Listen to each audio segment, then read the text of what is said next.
Salam sejahtera Malaysia. Dari Nadi Suara Rakyat bergema di channel ini. Wow, masih banjir di beberapa tempat di seluruh negara.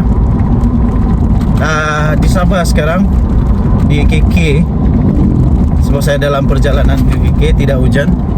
Saya jumpa orang-orang besar hari ini. Oh, syukurlah, syukur ada peluang untuk jumpa orang-orang besar, pemimpin-pemimpin, orang-orang kaya, datin-datin, datuk-datuk. Bila jumpa dorang, saya perlu wangi sentiasa, sebab dorang ni memang anti dengan manusia bau busuk. Kerana itu saya pakai ini. Ini nafas baru. Nafas baru. Nama dia nafas baru. Out daripada bau dia, wangi dia macam wangi di Saudi Arabia. Memang nampak sangat elegan, mewah, dan wangi dia tu, wangi dia memang wangi orang-orang kaya lah, wangi orang jutawan di Dubai. Sebab tu saya pakai itulah. Okey, bagi anda yang minat untuk cuba, anda boleh tekan peg kuning. Ada promosi sekarang, cepat-cepat grab, ambil cepat-cepat, sebab dengar-dengar promosi itu akan berakhir. Saya pernah beli di kedai dulu, dan saya menyesal beli di kedai, sebab lebih mahal di kedai daripada di TikTok. Jadi lebih baik kalau anda ingin cuba, anda boleh beli di TikTok. Di TikTok lebih murah. Okey, kita teruskan cerita politik. Cerita politik kita. Alamak, nampaknya Muhyiddin Yassin dengan Najib Razak 2 kali 5 saja. 2 kali 5 saja. Aduh, aku masih ingat lagi tau. Muhyiddin Yassin dengan Mahathir antara manusia yang paling kuat bersuara, ketika mereka mahu Datuk Seri Najib Tun Razak disiasat kenaan dengan 1MDB. Bukan main lagi. Sanggup dia kena buang daripada UMNO, kena pecat, keluar UMNO. Sanggup dia keluar UMNO, tinggalkan UMNO, buat satu parti baru bersama dengan atok tua kita. Atok tua, dah tua betul lah dia, Mahathir. Sanggup untuk apa? Untuk memperjuangkan kes 1MDB. Tapi alih-alih, alamak, kalaulah Muhyiddin Yassin kalah di mahkamah, alamak, 2 kali 5 saja rupanya Muhyiddin Yassin dengan Najib Razak. Terjilat ludah sendirilah. Ini lagi bagus Najib Razak. Rosmah Mansur dengan isteri dia. Dengan isteri dia lah, Rosmah Mansur. Kali ini Muhyiddin Yassin bukan dengan isteri dia yang kena, tapi dengan menantu dia. Pula. Yang Lani, yang sekarang ini jadi pelarian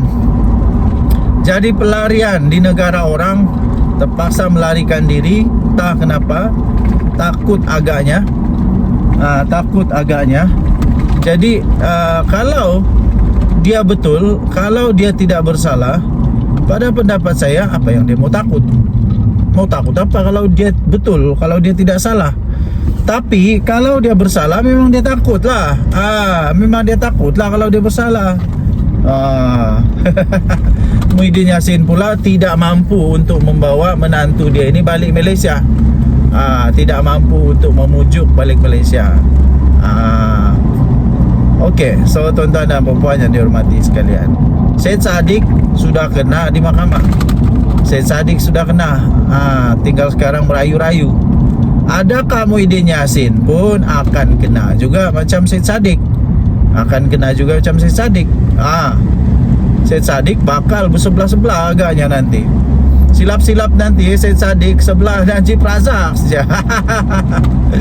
Aduh, sampai saya terfikir tau, alamak, Bersatu ni ada badi Najib Razak lah. Bersatu ni ada apa namanya, macam apa? Adakah terpalit dengan aura Najib? Wah, sebab pemimpin-pemimpin Bersatu dulu memang tidak dapat dinafikan mereka ini dari UMNO. Pernah berada di bawah Najib Razak. Mahathir pun pernah di bawah Najib Razak kalau tidak silap lah kan. Tapi yang pasti Muhyiddin Yassin pernah di bawah Najib Razak. Jadi itulah saya kata, kalau Muhyiddin kalah di mahkamah, dia akan jadi Najib 2.0. Persoalan saya, inikah yang rakyat Malaysia harapkan untuk jadi Perdana Menteri? Inikah sekejap jadi Perdana Menteri, bila turun takhta saja jadi Perdana Menteri, tiba-tiba ada kes mahkamah. Wallahi, sekejap saja, tak sampai pun 3 tahun. Kalau dia 10 tahun, tak tahu macam mana pula. Okey, jadi sekali lagi saya ingin menasihatkan kepada semua pemimpin-pemimpin negara Malaysia, sama ada anda orang besar, menteri kah ataupun bukan menteri, asal anda ada kuasa, ada amanah, ada tanggungjawab, berhati-hatilah supaya jangan tersalah langkah. Nanti sudah terlambat, baru menyesal, sudah tidak berguna lagi. Okey, Denyut Nadi Suara Rakyat bergema di channel ini. Jangan lupa tekan butang subscribe, like dan share. Malaysia kita punya, cintai Malaysia aku, kita jaga, kita tinggalkan komen anda. Kita jumpa lagi, bye-bye. Salam sejahtera Malaysia, Denyut Nadi Suara Rakyat bergema di channel ini. Okey, kita dalam perjalanan untuk jumpa orang-orang besar. Woi, jumpa orang-orang besar yuk. Jumpa orang-orang besar, tanya kabar. Orang-orang besar, kadang-kadang kita jumpa datuk-datuk juga. Kadang-kadang kita jumpa datin-datin juga. Perlu wangi ya. Perlu wangi tuan-tuan dan puan-puan. Perlu wangi. Takkanlah jumpa datuk-datin tak wangi.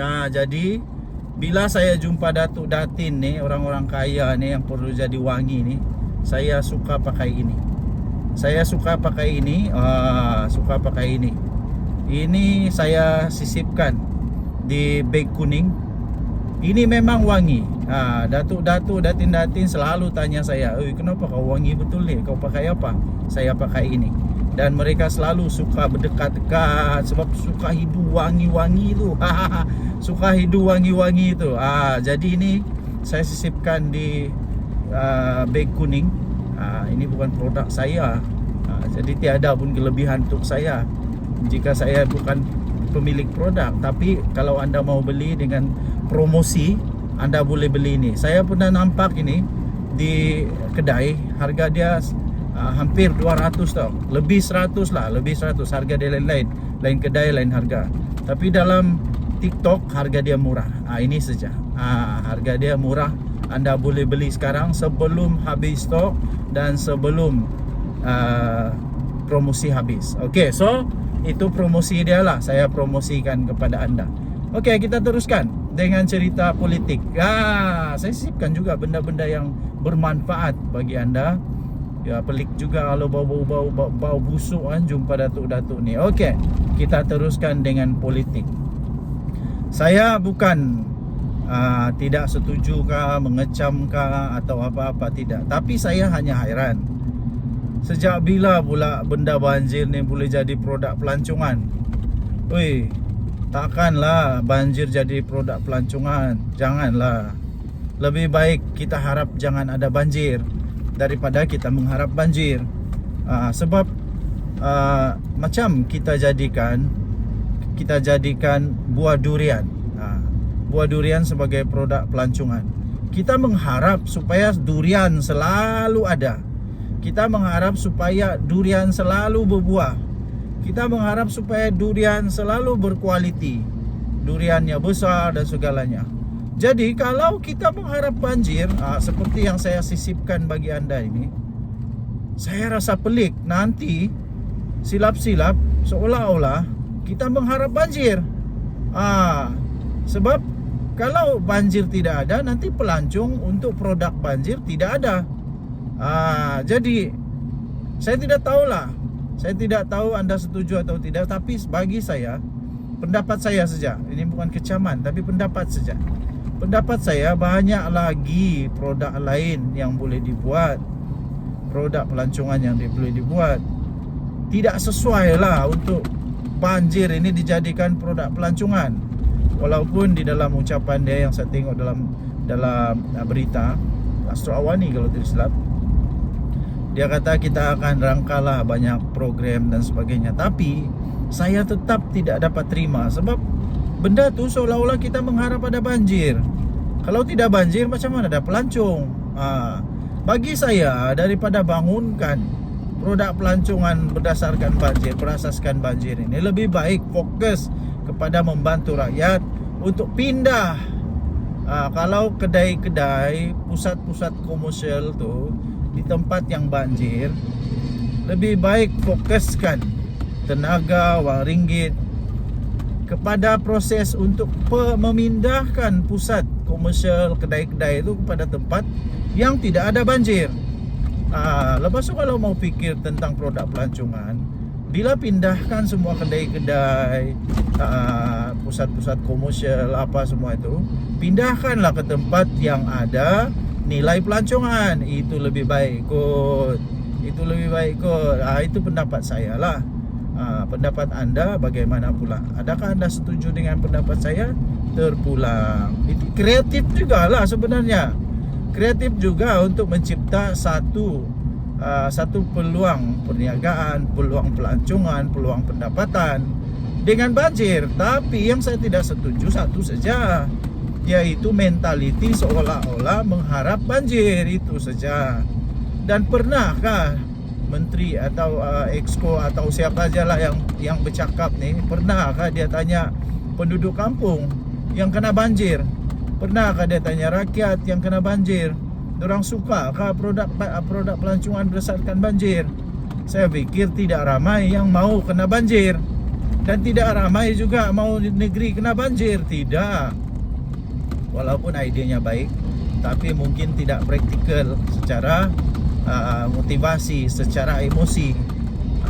Pada saya sepatutnya yang bercakap tu dia lebih sensitif kepada orang yang kena banjir.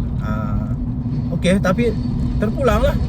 Kalau memang itulah keputusan, cubalah buat dulu. Kita tengoklah apa dia punya reaksi daripada penduduk, daripada peniaga, daripada orang-orang yang terkesan kerana banjir.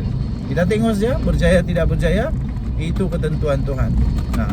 Denyut nadi suara rakyat bergema di channel ini. Jangan lupa tinggalkan komen anda. Kita jumpa lagi. Bye bye.